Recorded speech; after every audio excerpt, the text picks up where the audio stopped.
Good afternoon. First to the crisis at Swans HQ. 5 players have been stood down for the remainder of the AFL season as police investigate an alleged hotel room sex assault. The club's CEO today admitting he's embarrassed and ashamed. Our chief reporter Chris Reason has the latest. Good afternoon. Well, Swans management taking the momentous decision today to end the season for 5 players and, it seems, the team's finals chances this year. The players were apparently told before the announcement was made publicly, a bitter blow for them clearly and the club. As they headed for training today, none keen to make any comment. How disappointed are you that this has happened? No comment, sorry, mate. How are you feeling about what's happened? As I said, mate, I got no comment on it.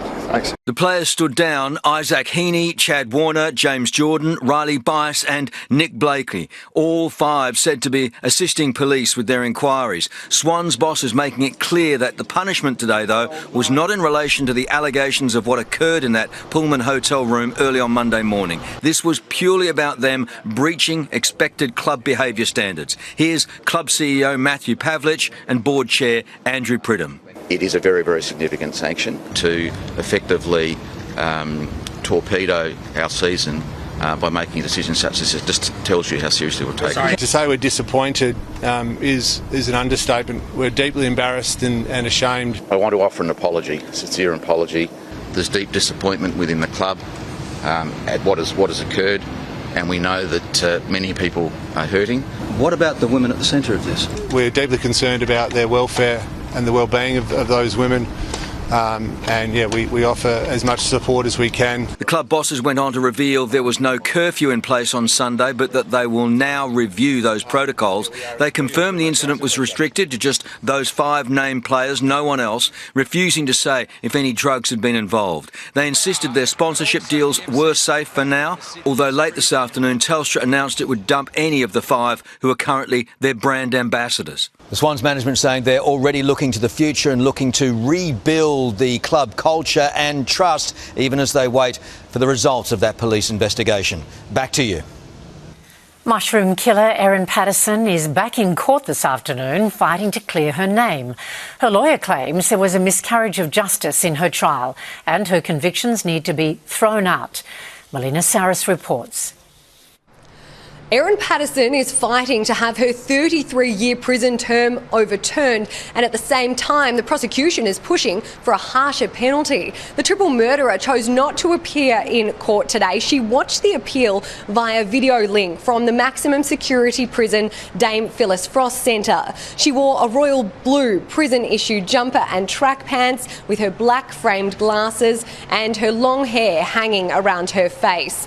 The sole survivor of the fatal lunch, Ian Wilkinson, attended court along with 7 family members. The hearing was held in the largest courtroom here at the Supreme Court to accommodate all of the media and the members of the public who are interested in this case. It has been a year since she was found guilty by a jury after an 11-week trial. She used death cap mushrooms to kill her in-laws by serving them beef Wellington at her house in Leongatha.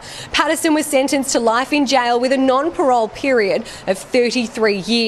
She is fighting to overturn her convictions on 7 grounds. So far, her defence has claimed that the jury was sequestered at the same hotel as the prosecution, and that was catastrophic, something that never should have occurred. They say it was a fundamental irregularity and led to a substantial miscarriage of justice. 3 judges are hearing the appeal and will decide her fate. While she fights to be freed, the prosecution has lodged their own legal challenge. They are calling for her to be sentenced to life behind bars with no parole. The hearing is expected to last for 2 days. Australians' purchasing power has taken another hit, with new data revealing real wages have gone backwards in the past year. Live to political reporter Jasmine Turling's in Canberra. Jas, the Albanese government admits inflation is still higher than it would like. Yes, good afternoon. And this latest data from the Australian Bureau of Statistics confirms what most Australian households already know. We're getting less bang for our buck. The wage price index in the 12 months to June shows that nominal wages grew 3.2%, but that's still lower than headline inflation over the same period. So in real terms, it means wages have gone backwards 0.6% in the last year, with public sector incomes outpacing the private sector. It's worth remembering that both Treasury and the Reserve Bank are forecasting annual real wage growth to return this financial year. Wages are going backwards and Australians are becoming poorer. It's quite clear the Treasurer is completely out of his depth in his portfolio. Meanwhile, Jazz, there's concerned children in one state will be left with a gap in care once the NDIS cuts roll through. That's right, and the Federal Health Minister has called out the Queensland Government on this for not getting on board its Thriving Kids program. The scheme replaces support for children under 9 with low to moderate needs who will no longer be supported by the NDIS. The scheme is due to begin in a few weeks' time and be fully operational by the beginning of 2028. But Queensland says it's still waiting on the Commonwealth to confirm the definitions of mild to moderate autism. Queensland needs to get moving in this area as well.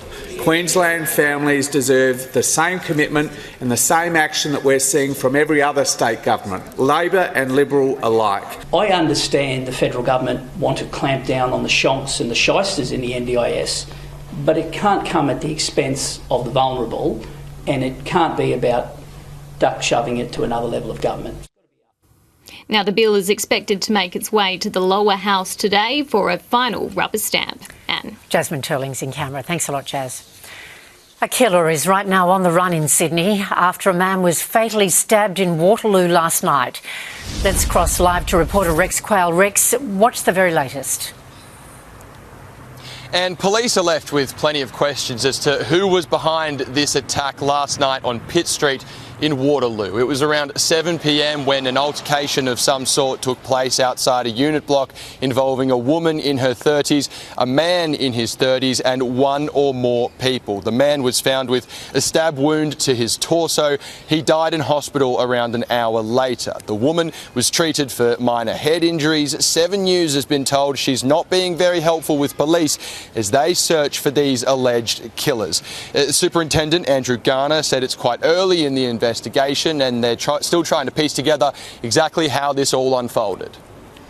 It's still early in the investigation. I can't say at this point in time how many people are involved. As I said, it's a focus of the investigation and we're looking to piece it all together. And again, I appeal to anyone in the community that might have information, camera footage, dash cam footage or anything else that could assist police in identifying those responsible. Police are saying they are ruling out domestic violence. They will not look at charging the woman. They're trying to determine what kind of weapon was used and where these people are. They are asking anyone with any information in that area to come forward. Anne? Rex Quayle reporting. Thanks a lot, Rex. Funding to get the Great Western Highway back up and running has doubled this afternoon. The federal government pledging $100 million to repair defects which have forced the major road to close for months. Taylor Aiken has the details. Good afternoon. Well, good news for residents of the Central West today, with the state government partnering with the federal government, both agreeing to chip in $100 million to fix the Mount Victoria Pass on the Great Western Highway. Closed for almost 6 months after a convict-era bridge showed signs of collapse, the gateway to the Central West was shut off to vehicles, leaving residents and businesses cut off. I know this has been a really difficult circumstance for people. The Commonwealth and Min's government agreeing to go halves to get the project done as soon as possible. We now have more than 150 staff and workers who are inducted onto site here, 40 working at any time on site each day. Drivers currently forced to go the long way round for months via the Darling Causeway, with increased traffic on the narrow road leading to at least 3 serious crashes and reports of dangerous driving.